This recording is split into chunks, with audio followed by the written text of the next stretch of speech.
Le Chemiseur operates in a very mature market in fashion, and I think it's very different than in some areas like new AI ventures where you have to raise a lot of capital because you have to raise to be the first one. Of course, we're not the first ones to make shirts, where we want to do shirts differently. We want to make it easier, produce less, and make a great service for the average guy. And so I approached it by making lots of tests and really trying to be innovative, but in a small way, very bootstrapped in the beginning, because it's not about being fast, but being better than the other ones and being innovative. I think in a big mature market like fashion.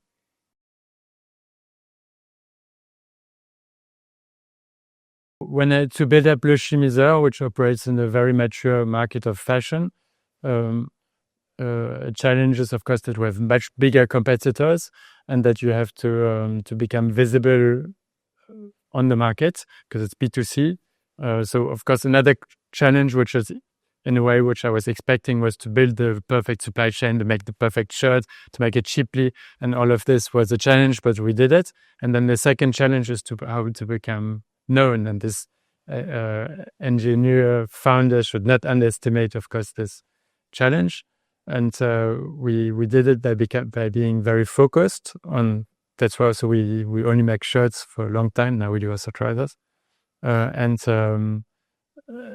Working and focusing on what works. We have a very good recurring business because once the client likes the shirt, he comes back, and we build on that. And then we slowly build up the acquisition now.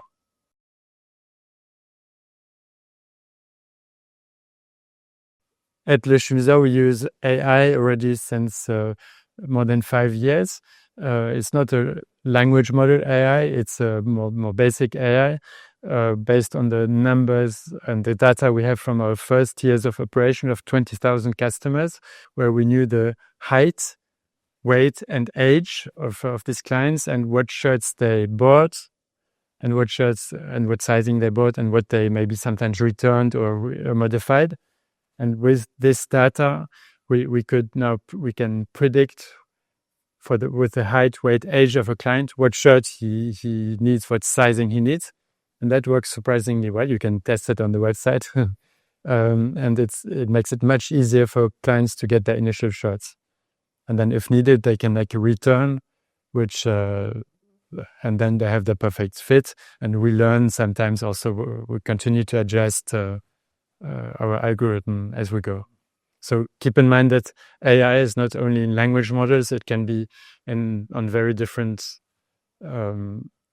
things where you have data, you need clean data, but then you can do great things to make it simpler for clients and eliminate waste.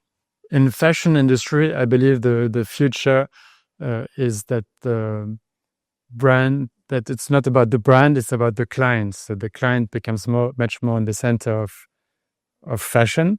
And so that's why I believe we have to make the clothing for the made to measure.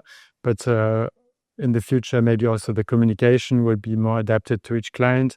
We ship to the client.